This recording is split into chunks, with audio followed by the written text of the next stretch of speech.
Եթերում ազատ լուրերի հիմնական թողարկումն է, ձեզ հետ է Նանի Ստեփանյանը եւ Արա Աբրահամյանը։ Բարի երեկո, օրվա իրադարձությունները նախամարոտ։ Փաշինյանն աշխատանքային այցով Դանիայի թագավորությունում է, որտեղ մասնակցել է Եվրոպական քաղաքական համայնքի 7-րդ գագաթնաժողովին։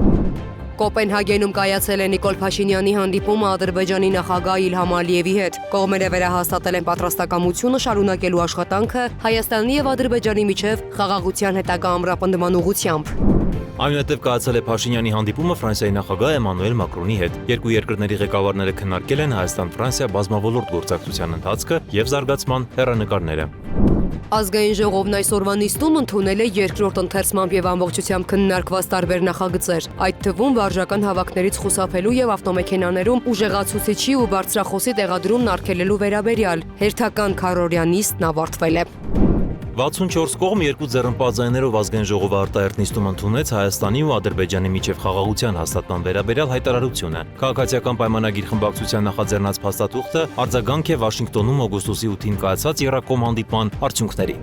Ընթացիկ տարվա 9 ամսվա կտրվածքով պետությանն է վերադարձվել ավելի քան 10 միլիոն դոլարի անշարժ գույք, 2 մանկապարտեզ եւ 1 մարզադաշտ։ Հայաստանի գլխավոր դատախազ Աննա Վարդապետյանը վստահեցրել է, առաջիկայում եւս կլինեն բռնագանձված գույքերի վերադարձի վերաբերյալ հրապարակային տեղեկություններ։ Կայացել է կառավարության հերթական նիստը։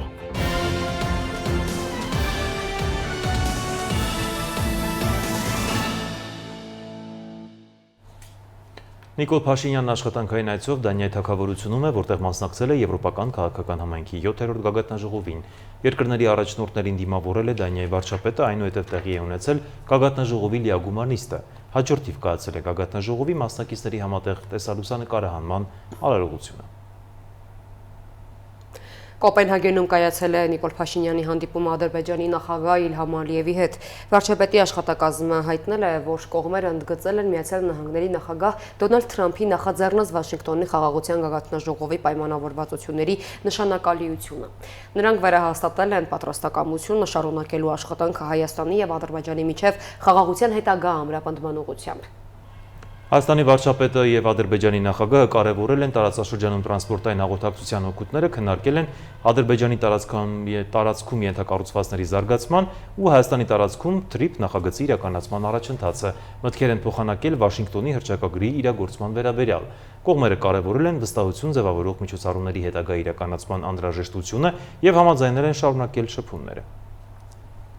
Այնուհետև կայացել է Փաշինյանի հանդիպումը Ֆրանսիայի նախագահ Էմանուել Մակրոնի հետ։ Երկու երկրների ղեկավարները քննարկել են Հայաստան-Ֆրանսիա բազմավոլորտ գործակցության ընթացքն ու զարգացման հեռանկարները։ Կողմերը վերահաստատել են Հայաստանի եւ Ֆրանսիայի միջև ձևավորված առանձնաշնորհյալ հարաբերությունների բարձր մակարդակը եւ ընդգծել համատեղ նոր նախաձեռնությունների իրականացման կարեւորությունը։ Քննարկվել են նաեւ տարածաշրջանային զարգացումներին, Վաշինգտոնի խաղաղության գագաթնաժողովում ձեռք բերված պայմանավորվածություններին եւ թրիփ նախագծի իրականացմանը վերաբերող հարցեր։ Ֆրանսիայի նախագահը վերահաստատել է իր երկրի շարունակական աջակցությունը Հայաստանի անկախությանն ու ինքնիշխանությանը։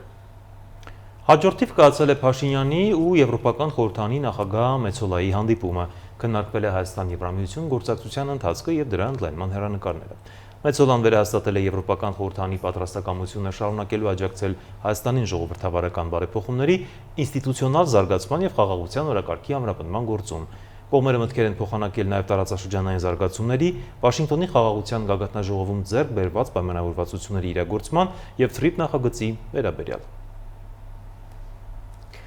Վարչապետ Փաշինյանը Կոպենհագենում հանդիպում է ունեցել նաև Չեռնոգորիայի նախագահ Ժակով Միլատովիչի հետ, քննարկել Հայաստանի եւ Չեռնոգորիայի միջև բազմավոլորտ գործակցության հետագա զարգացմանը վերաբերող հարցեր։ Կողմերը հեռանկարային են համարել առևտրատնտեսական եւ զբոսաշրջության ոլորտներում գործակցության խորացումը եւ պայմանավորվել են այդ ուղղություններով իրականացնել հետեւողական քայլեր։ Կողմերը պայմանավորվածություն են ձեռք բերել շարունակել երկխոսությունը բարձր մակարդակի փոխայցելությունների շրջանակում։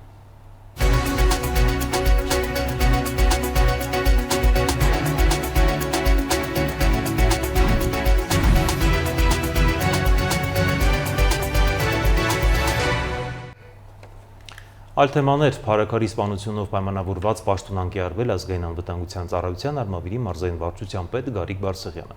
Տեղեկությունը հաստատել են ԱԱԾ մամուլի ծառայությունից չմեկնաբանելով ազատման պատճառները։ Ծառայությունից նաև տեղեկացրել են նոր պետ է նշանակվել Հակոբ Պետրոսյանը։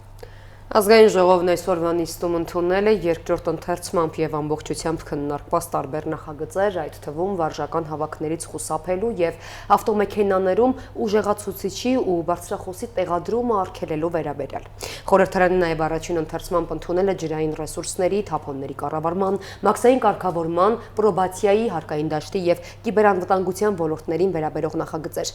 Հերթական քառօրյա նիստը ավարտվել է։ Ազգային ժողովի քառօրյա նիստը շարունակվել է։ Օրակարգում կոռուպցիայի կանխարգելման հանձնաժողովի անդամի ընտրության հարցներ։ Թափուր պաշտոնի համար առաջադրվել էր փաստաբան Լևոն Բալյանը։ Նիստի ընթացքում հայտարարել են, որ առանձին կկայանա նաև արտահերթ նիստ օրակարգում ունենալով Հայաստանի եւ Ադրբեջանի միջև խաղաղության հաստատման վերաբերյալ ազգային ժողովի հայտարարության նախագիծը։ Ազգային ժողովի նիստերի դահլիճում քննարկումներն ուղեկցվել են իշխանություն, ընդդիմություն, սուր բանավեճով։ Քաղաքացիական պայմանագիր խմբակցության падգամավոր Վահագն Ալեքսանյանն իր ելույթում անդրադարձել է նախորդին ընդդիմադիր գործընկերների կողմից հնչեցված որոշ հայտարարությունների, մասնավորապես անդրադառնալով Հայաստան խմբակցության падգամավոր Էլինար Վարդանյանի հայտարարությանը, թե իշխանությունն ի տարբերություն ընդդիմության երջանիկ է, Ալեքսանյանն ասել է. Այդ լուրջ եք ասում, ասենք եկեյան ծովերում կայֆերից, տեսահոլովակներում նկարվելուց, բանից հետո գալիս են ստեղ սքեմը հակնում են սենց սքեմավորի պես, ասում ոնց եք հանդգնում մեզ ասել, որ մենք վշտի ու ցավի չգիտեմ ինչ։ Որտեղ կեղծ եք, ժողովուրդ ջան։ Ձեր ամեն ինչը կեղծ է։ Դուք զոհերի թիվը ուռճացնում եք։ Դուք ձեր դեմքին այդ էգեյան կայֆերից հետո գալիս եք ստեղ, չգիտեմ ինչ սքեմավորի դիմակ եք քաշում սքավորի։ Իբր դուք շատ տանջվում եք, դուք շատ կեղեքված եք, դուք մտահոգ եք, դուք հեսա կարողա չգիտեմ այդ վշտից ինչ չլնեք, բայց իրականությունը այդ չի ձեր։ Այդ չի։ Ալեքսանյանը հիշեցրել է նաև, որ նախկին ղեկավարների օրոք սահմանին հակառակորդի կրակի հետևանքով հաճախ հայկական կողմը զոհեր էր ունենում եւ չկար մի տարի, որ 12 ամիս ինտերվալով նման դեպք չարձանագրվի։ Մինչդեռ ըստ Ալեքսանյանի արդեն 1 տարի է, որ իր քաղաքական թիմը հասել է խաղաղության։ Այդ ձեր Լևոնով ու իր հոգեզավակ Ռոբերտով, Սերժով, բանով այդ երամիասնությամբ, այդ երագլուխ հրեշով մի հատ տենց կառավարման տարիների մի հատ բան ցույց տվեք, 12 ամիս ցույց տվեք, որ մարտական պայմաններում զոհ չի եղել։ Ցույց տվեք 12 ամիս այդ 3-ի կառավարման տարիներին միավոր վերցրած 12 ամիս, որ մարտական պայմաններում զոհ չի եղել, ցույց տվեք։ Չեք կարա ցույց տաք։ Չեք կարա ցույց տաք, որտեվ չի եղել տես 12 ամիս։ Մենք հիմա դա ցույց ենք տալի։ Ու դրանով է նաև պայմանավորված, որ Էլինար Վարդանյանը ստեղից ասում է կներեք, որ ձեր նման երջանիկ չենք։ Գիտեմ, որ երջանիկ չեք։ Գիտեմ, որ այս սրա բերումով իրապես երջանիկ չեք, որ սահմանի զոհ չկա։ Նրան միացել է նաև խմբակցության ղեկավար Հայկ Կոնջորյանը, որն էլ իր ելույթում արձագանքել է ընդդիմադիր падգամավորների, հատկապես Արծվիկ Մինասյանի հնչեցրած տեսակետներին։ Կոնջորյանն ընդդիմությանը մեղադրել է խաղաղության օրակարգը տորպեդահարելու համար, ընդգծելով, որ նրանց մոտեցումներն ուղղված են ցանկացած դրական նախաձեռնության վարկաբեկմանը։ Երբ որ մենք ձեզ գալիս եւ ասում ենք, որ դուք դրական օրակարգերի թշնամին եք, եւ ասում ենք, որ դուք Հայաստանում ցանկացած դրական օրակարգ բան եք անում, փորձում եք նսեմացնել, ասում եք, չէ, նեղանում եք եւ այլն, բայց իրականում տենց է ժողովուրդ։ Տպավորությունն է, ոնց որ այն որ վամպիրներին բանը լույսը անգնում վրները բան են անում, չէ, սկսում են այսահարվել, մեզ խաղաղություն բառն է։ Լույսի պես հենց ընկնում անդիմության վրա, անդիմությունը այսահարվում է։ Հենց խաղաղություն բառը ասում ես, խաղաղություն բառը հենց ասում ես, միանգամից ցնցումների մեջ են ընկնում այդ խաղաղություն բառից։ Բանը ու այն աստիճան, որ նույնիսկ արդեն առանց բանի, այսպես ներքին դիսկոմֆորտի եք դուք Հայաստանին սկսում մեղադրել պատերազմ հրահրելու մեջ։ Նա ընդգծել է նաև, որ Հայաստանի 3 նախկին նախագահները Լևոն Տեր-Պետրոսյանը, Ռոբերտ Քոչարյանը եւ Սերժ Սարգսյանը իրենց հայտարարություններով փաստացի սուտ մատնություն են արել պետության դեմ, մեղադրելով Հայաստանին պատերազմ սկսելու համար։ Դուք հետո գալիս եք ասում եք մեր 3 հաղթած նախագահները։ Ոնց կարող են հաղթող նախագահները, հաղթած նախագահները Հայաստանի Հանրապետությանը մեղադրեն պատերազմ սկսելու մեջ եւ սուտ մատնություն իրականացնեն Հայաստանի Հանրապետության դեմ։ Դիմելով Արծվիկ Մինասյանին Կոնջորյանը հորդորել է հրաժարվել հին քաղաքական լեզվից եւ մարտական հռետորաբանությունից։ Ձեր սուրը դրեք պատյանը, պարոն Մինասյան, այլևս ձեր կռիվն ավարտված է։ Ձեր կռիվը եթե անգամ ունեցել եք, եղել է ուրիշ ժամանակներ, ուրիշ իշխանությունների դեմ, բայց նույնիսկ դաշնակցության դասականներն են ընդունել, որ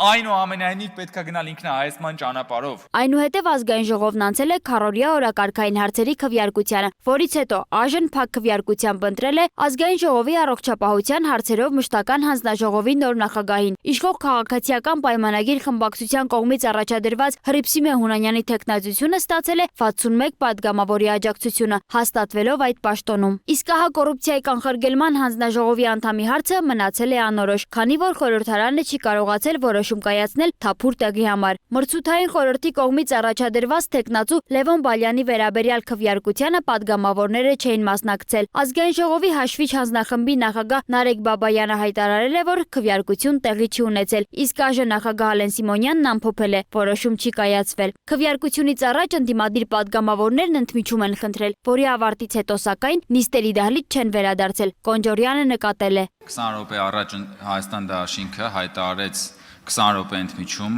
նախորդ քվեարկության համար, որ իբրև թե իրենք քննարկեն եւ որոշեն իրենց դիրքորոշումը, բայց իրենք այդպես էլ չվերադարձան։ Ինչու՞։ Որովհետեւ իրենք գիտեին եւ ես հայտարարել էի, որ այս քվեարկությունից անմիջապես հետո մենք ունենալու ենք քաղաքացիական պայմանագիր խմբակցության կողմից խաղաղության հաստատման վերաբերյալ հայտարարության նախագծի քննարկումը եւ իրենք, քանի որ միշտ փախել են խաղաղությունից, հասկացան, որ եթե քվեարկեն, ապա այդ պահին պիտի լքեն դահլիճը եւ պատրվակ բերեցին քվեարկության համար վարման կարգ վերցնելու, որպեսզի փախնեն եւ այս պահին այստեղ չգտնվեն հայտարարության վերաբերյալ հարցի քննարկման ժամանակ եւ արձանագրում ենք, որ ընդդիմությունը, երբ խոսքը վերաբերվում է խաղաղությանը, փախնում է, մեռածա ձևանում, ամեն ինչ անում է, որ որևէ կերպ խաղաղության հետ չառնչվի։ Սոնա Գիշյան, Free News, Ազատ լուրեր։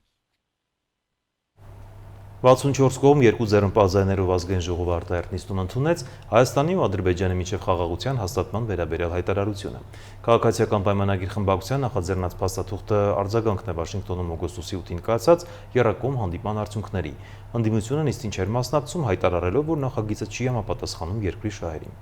64 կողմ, երկու ձեռնպահ, 0 դեմ ձայնով ազգային ժողովն ընդունեց Հայաստանի եւ Ադրբեջանի միջև խաղաղության հաստատման վերաբերյալ հայտարարության նախագիծը։ Ընդդիմությունը չէր մասնակցում քննարկմանը եւ քվեարկությանը, բոյկոտելով արտահերթ նիստը։ Հայտարարության նախագիծը ներկայացրեց Քաղաքացիական պայմանագիր խմբակցության ղեկավար Հայկ Կոնջորյանը, ընդգծելով, որ օգոստոսի 8-ին Վաշինգտոնում տեղի ունեցած Հայաստանի, Ադրբեջանի եւ Ամերիկայի Միացյալ Նահանգների ղեկավարների եռակողմ հանդիպման արդյունքում արձանագրվել է մի իրողություն, որով սկիզբ է դրվել երկար սպասված խաղաղությանը։ Հայաստանի եւ Ադրբեջանի միջև հաստատված է խաղաղություն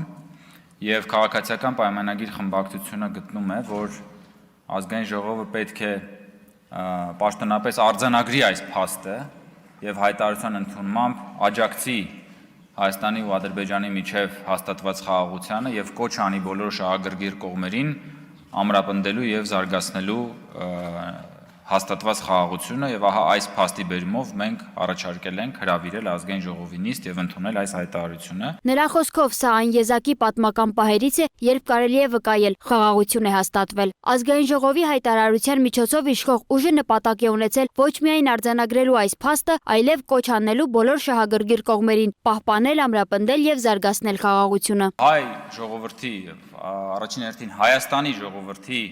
ինչպես իրենք են նշում կենսագործունեության, խաղաղ գոյության, բարգավաճման ամենագլխավոր նախապայմանը խաղաղությունն է, որը հնարավորություն է տալիս Հայաստանի Հանրապետությանը եւ Հայաստանի Հանրապետության ժողովրդին ապրելու սեփական հայրենիքում, արարելու սեփական հայրենիքում, զերծ լինելու կոնֆլիկտից, կոնֆլիկտի վախից, անընդհատ ապրելու պատերազմի վախի պայմանների մեջ, հնարավորություն ունենալու տնտեսական զարգացման, հնարավորություն ունենալու բաց սահմաններով հարևանների հետ խաղաղ գոյակցության, հնարավորություն ունենալով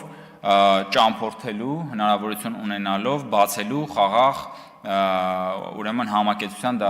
դարաշրջան Հայաստանի ժողովրդի եւ տարածաշրջանի բոլոր ժողովուրդների համար։ Ըստ հայտարարության Հայաստանի եւ Ադրբեջանի միջև խաղաղության հաստատման հիմքում ընկած է փոխադարձ տարածքային ամբողջականության ճանաչումը, միջազգայինորեն ընդունված սահմանների հարգումը եւ քաղաքական անկախության ճանաչումը։ Հայտարարության կարևոր բաղադրիչներից է հաղորդակցուղիների բացման մասին համաձայնությունը, որը ներառում է անխոչնդոտ կապ Ադրբեջանի հիմնական մասի եւ Նախիջևանի միջև Հայաստանի տարածքով, հենվելով ինքնիշխանության եւ իրավահավասարության սկզբունքի վրա։ Հայաստանը պարտավորվում է գործակցել Ամերիկայի Միացյալ Նահանգների եւ այլ համաձայնեցված միջազգային գործընկերների հետ Թրամփի ուղի հանուն միջազգային խաղաղության եւ բարգավաճման հաղորդակցային ծրագրի իրագործման ուղղությամբ։ Հայտարարությամբ ազգային ժողովը երախտագիտություն է հայտնում նաեւ Ամերիկայի Միացյալ Նահանգների նախագահ Դոնալդ Թրամփին։ Երախտագիտություն է հայտնում ԱՄՆ նախագահ Դոնալդ Թրամփին Հայաստանի եւ Ադրբեջանի միջև խաղաղության հաստատման գործում իր անուրանալի ներդրման համար։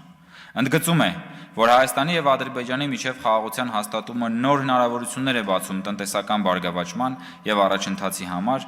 որ խաղաղության ինստիտուցիոնալ կայացումը բխում է Հայաստանի Հանրապետության կենսական շահերից եւ որ անհրաժեշտ է ջանքեր գործադրել հաստատված խաղաղության հետագա ամրապնդման ուղղությամբ։ Ընդդիմադիր Հայաստան խմբակցությունը հրաժարվեց մասնակցել նիստին, նշելով, որ այս հայտարարությունը չի համապատասխանում իրավական, քաղաքական եւ անվտանգության նվազագույն չափանիշներին։ Քաղաքացիական պայմանագիր խմբակցության падգամավորներն այս դիրքորոշումը որակեցին որպես քաղաքական մանևր եւ հայտարարեցին, որ ընդդիմության շահերը չեն համընկնում Հայաստանի պետական շահերի հետ։ Խաղաղությունը Հայաստանի Հանրապետության ժողովրդի եւ Հայաստանի պետության գլխավոր շահն է։ Այդ թե ինչու խաղաղությունը, այդ գլխավոր շահը չի համընկնում Հայաստան դաշինքի եւ խորհրդարանական ընդդիմության շահի հետ։ Այդ դա բոլորովին այլ հարց է, որի մասին խոսել ենք եւ ելի կխոսենք։ Ազգային ժողովի փոխնախագահ Հակոբ Արշակյանն էլ ընդգծեց, որ խաղաղության այս գործընթացը անխուսափելիորեն կբերի Թուրքիայի եւ Ադրբեջանի հետ դիվանագիտական հարաբերությունների հաստատման։ Սա ինչ է, եթե ոչ կենսունակ պետության ճանապարհ, սա ինչ է, եթե ոչ երկխոսող, խաղաղ, ազատ եւ անկախ իր քաղաքացիների համար անվտանգության ամենաբարձր երաշխիքներ տվող պետության ճանապարհ։ Ըստ հայտարարության եզրափակիչ հատվածի ազգային ժողովը կոչ է անում Հայաստանի եւ Ադրբեջանի հասարակություններին եւ քաղաքական շրջանակներին ձեռնպահ մնալ թշնամանք հրահրող խոսույթից, հանուն կայուն խաղաղության եւ Հարավային Կովկասի բարգավաճման։ Քվեարկությունից հետո ազգային ժողովի փոխնախագահ Հակոբ Արշակյանը շնորհակալություն հայտնեց Հայկ Կոնջորյանին նախաձեռնության համար, իսկ падգամավորները ծափահարություններով ողջունեցին որոշման ընդունումը։ Սոնա Գիշյան, Free News, Ազատ լուրեր։ Ընթացիկ տարվային ամսվա կտրվածքով պետությանն է վերադարձվել 10 միլիոն 276 հազար ԱՄՆ դոլարին համարժեք 3 միլիարդ 933 միլիոն դրամ շուկայականին մոտարկված կադաստրային արժեքով 280 հազար 338 քառակուսի մետր մակերեսով անշարժ գույք, 2 մանկապարտեզ եւ 1 մարզադաշտ։ Դրանց նկատմամբ հաստատվել է Հայաստանի Հանրապետության սեփականության իրավունքը։ Այդ մասին կառավարության հերթական նիստում հայտարարել է Հայաստանի գլխավոր դատախազ Աննա Վարդապետյանը, հավելելով այս աշխատանքը իրականացվել է իր ղեկավարած կառույցի պետական եւ համաշխարհային շահերին պաշտպանության գործառույթի շրջանակում։ Վարդապետյանի տեղեկացմամբ առաջիկայում եւս կլինեն բռնագանձված գույքերի վերադարձի վերաբերյալ հրապարակային տեղեկություններ։ Նիստի այլ մանրամասները ներկայացվող տեսանյութում։ 2025 թվականի տվյալներով հիփոթեկային վարկի դիմաց վճարված տոկոսների գումարի վերադարձի ծրագրից այժմ օգտվում է 62,000 քաղաքացի, նախորդ տարվա 50,000-ի փոխարեն։ 12,000-ով շահառուների թվականակը աճել է եւ շահառուների թվականակի աճով պայմանավորված տարվա ընթացքում անհրաժեշտություն է եղել միջերամսյակային վերաբաշխումներ անել գումարների, մասնավորապես 25 թվականի բյուջեով 84 միլիարդ ենք նախատեսած եղել եւ այդ 84 միլիարդից արդեն հունվար-սեպտեմբեր ամիսներին 70 միլիարդ ծախսել ենք։ Հաշվի առնելով պրոգրեսիվ այս աճը, կառավարության քննարկմանը ներկայացված պետական բյուջեի մասին օրենքում փոփոխություններ կատարելու նախագծով առաջարկվում է եւս 12.5 միլիարդ դրամով ավելացնել ծրագրի ֆինանսավորումը պետական բյուջեի առանձին ծրագրերի խնայողությունների հաշվին։ Տարվա արդյունքում կհասնենք մոտ 100 միլիարդ դրամի, ավելի կոնկրետ 97 միլիարդ դրամի, եւ դա նշանակում է ըստ էության կանխատեսվում է այս պահին մոտ 28 միլիարդ դրամով ավելացում 2024 թվականի համեմատ, որը որպիսի աճ կամ նմանատիպ աճ երբևէ չի գրանցվել այս ծրագրի մեկնարկից ի վեր։ Թե ընդհանուր առմամբ որքան է կազմում հիփոթեկային վարկերի ընդհանուր պորտֆելը, Պետեկամուտների կոմիտեի նախագահը հստակ թիվ չհրապարակեց։ Նշեց, ըստ վերլուծությունների, առաջիկա 1-2 տարվա ընթացքում աջակցության ծրագրի ծավալները կպահպանվեն նաև Երևանից դուրս իրականացվող շինարարությունների հաշվին։ Նախագիծը հաստատվեց։ Գործադիրը հաջորդիվ հավանության արժանացրեց նաև Հայաստանի եւ Գերմանիայի կառավարությունների միջև հայտագրերի փոխանակման ձևով կնքվող տեխնիկական գործակցության մասին համաձայնագիրը։ Նախագծի զեկուցող էկոնոմիկայի նախարար Գևորգ Պապոյանի հավաստմամբ համաձայնագրով Հայաստանին տրամադրվելու է գրանտային օժանդակություն։ Սա գրանտային օժանդակություն է, վարկային միջոցներ չեն։ Մասնավոր տնտեսության զարգացում եւ նախնական եւ միջին մասնագիտական կրթություն Հայաստանում մինչեւ 6.1 միլիոն եվրո, կենսակայուն էներգետիկա հանուն Հայաստանի համայնքների կլիմայադիմացկուն զարգացմանը մինչեւ 6.1 միլիոն եվրո,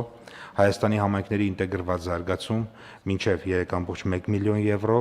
ուսումնասիրությունների եւ մասնագետների հայաստանյան ֆոնդեր մինչեւ 0.3 միլիոն եվրո։ Այսպիսով, ԳԴՀ կառավարությունը համաձայնագրի առաջին կետով ներկայացված վերոնշյալ 4 ծրագրերի իրականացման համար տրամադրում է անձնակազմային եւ դրամային ու ոչ դրամական ծառայություններ ընդհանուր 15.6 միլիոն եվրո արժեքով։ Նշված ծրագրի կատարումը ԳԴՀ կառավարությունը հանձնարարում է Գերմանիայի միջազգային համագործակցության ընկերությանը GIZ-ին։ Սույն ծրագրերի իրականացման ուղղությամբ աշխատելու են տարբեր նախարարություններ առանձին կամ համատեղ ջանքերով։ Փոխվարչապետ Մհեր Գրիգորյանի հարցին ի պատասխան նշեց Պապոյանը, հավելելով Հայաստանը շահագրգռված է ընդլայնել եւ ամրապնդել Գերմանիայի հետ գործակցությունը քաղաքական, առևտրատնտեսական, գիտակրթական, մշակութային եւ փոխադարձ հետաքրքրություն ներկայացնող այլ ոլորտներում, ինչպես երկկողմ, այնպես էլ բազմակողմ ձևաչափով։ Էկոնոմիկայի նախարարը մեկ այլ նախագծով էլ ներկայացրեց կառավարության որոշումը ջերմատնային տնտեսությունների զարգացման աջակցության ծրագրի շարունակման վերաբերյալ։ Գոհունակությամբ պետք է արձանագրեմ, որ այսօրվա դրությամբ արդեն իսկ ունենք շուրջ 60 հեկտարի հայտ, որից 15 հեկտարը ըստ էության մինչև տարեվերջ ամբողջովին ավարտված կլինի, իսկ 45 հեկտարի աշխատանքները ընթացքի մեջ են։ Այսպիսով արձանագրում ենք, որ կառավարության կողմից սահմանված թիրախը ոչ միայն կատարվել է, այլ նաև գրեթե կրկնապատկվել է։ Սույն նախագծով առաջարկում ենք ծրագիրը դադարեցնելու փոխարեն շարունակենք ջերմատնային ոլորտի զարգացման աջակցության ծրագիրը նոր պայմանով, այն է 2% սուբսիդավորվող տոկոսադրույքի նվազեցում։ Ծրագրի նոր պայմաններն ուժի մեջ կմտնեն 2026 թվականի հունվարի 1-ից։ Ծրագրի շրջանակում կսուբսիդավորվի տրամադրվող վարկի մինչև 3 միլիարդ դրամ գումարի մասնաբաժինը 8%-ային կետով, տրամադրվող վարկի 3-ից 9 միլիարդ դրամի գումարի մասնաբաժինը 7%-ային կետով, տրամադրվող վարկի 9 միլիարդ դրամից ավել մինչև 15 միլիարդ դրամ գումարի մասնաբաժինը 6%-ային կետով։ Հիշեցնեմ, որ ծրագրով սահմանված է նաև 12 ամիս վարկի մայր գումարի եւ տոկոսագումարների արտոնյալ ժամկետ, վարկի մարման ժամկետը 8 տարի։ Այս նախագիծը եւս ընդունվեց։ Իդեպ կառավարության այսօրվա նիստի օրակարգում ընդգրկված 31 հարցից 28-ը չզեկուցվող էր։ Նիստը վարում էր փոխվարչապետ Մհեր Գրիգորյանը։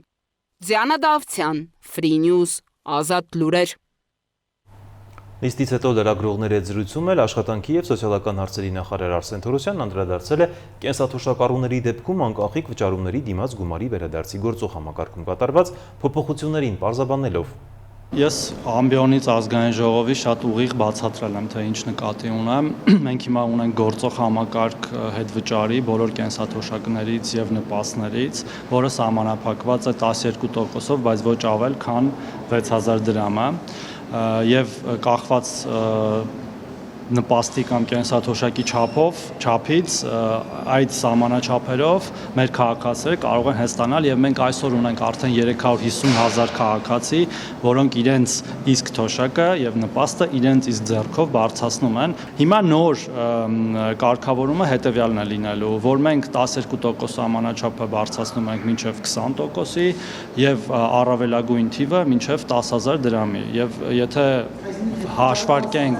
եւ եթե հաշվարկենք օրինակ 50,000 դրամ կենսաթոշակի վրա, քաղաքացին կարող է 50,000-ը դարձնել 60,000 իր իսկ ձեռքով կատարելով անկանխիկ առևտուր իր կարիքները հոգալու համար։ Այդտեղ կարծում եմ որևէ անհասկանալի բան չկա եւ ես նաեւ բացատրեցի, որ սա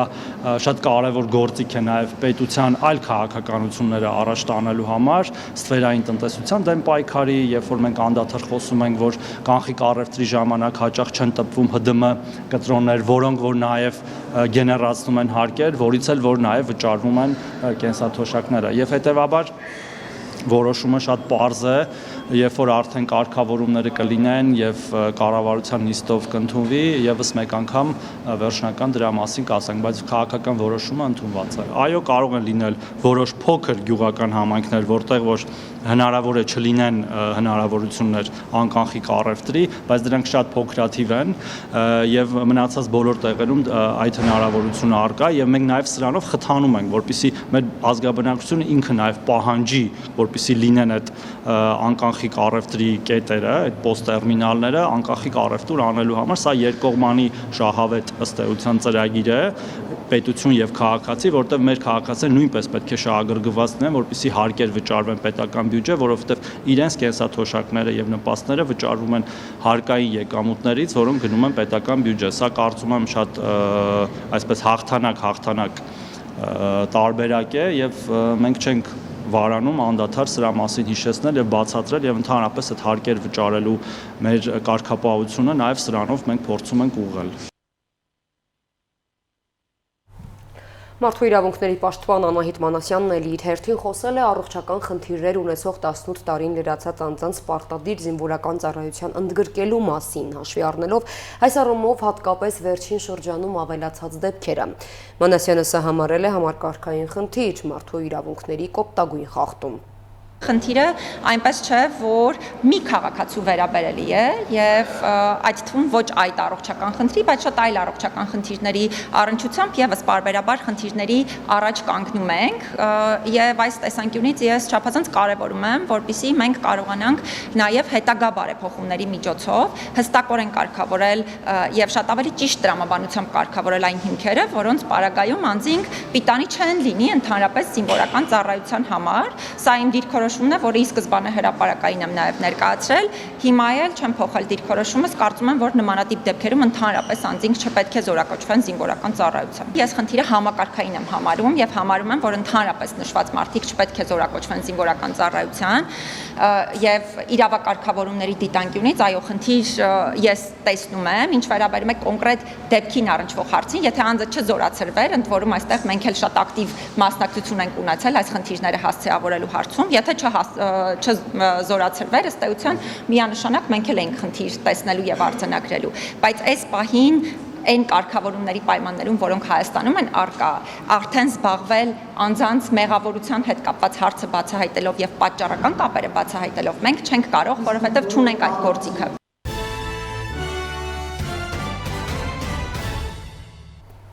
Շարունակում ենք թողարկումը Ռուսաստանի Դաշնության նախագահի մամուլի քարտուղար Պեսկովը մեկնաբանելով լրատվամիջոցների տեղեկություններն այն մասին, որ Միացյալ Նահանգները հնարավոր է հետախուզական տվյալներ կփոխանցի Ուկրաինային Ռուսաստանի խորքային թիրախներին, մասնավորապես էներգետիկ ենթակառուցվածքներին հարվածներ հասցնելու համար, նշել է, որ Միացյալ Նահանգները մշտական ռեժիմով հետախուզական տվյալներ է փոխանցում Ուկրաինային առցանց, որն էլ նորություն չէ։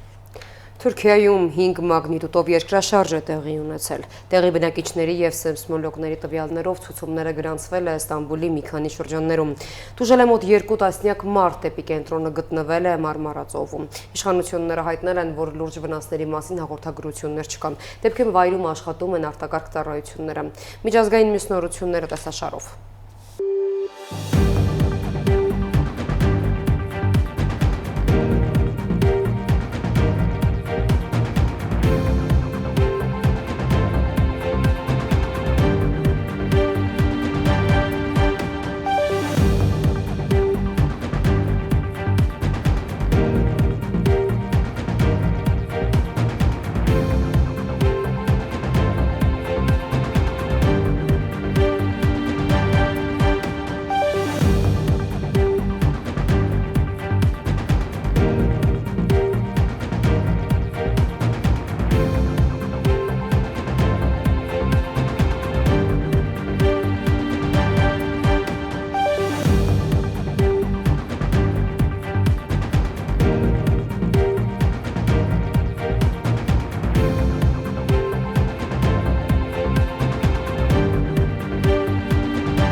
Ժամի համար այսքանն ենք նախատեսել, թողարկման ավարտին ծանոթացեք եղանակային կանխատեսումներին։ Իսկ մենք ձեզ հրաժեշտ ենք տալիս ցտեսություն։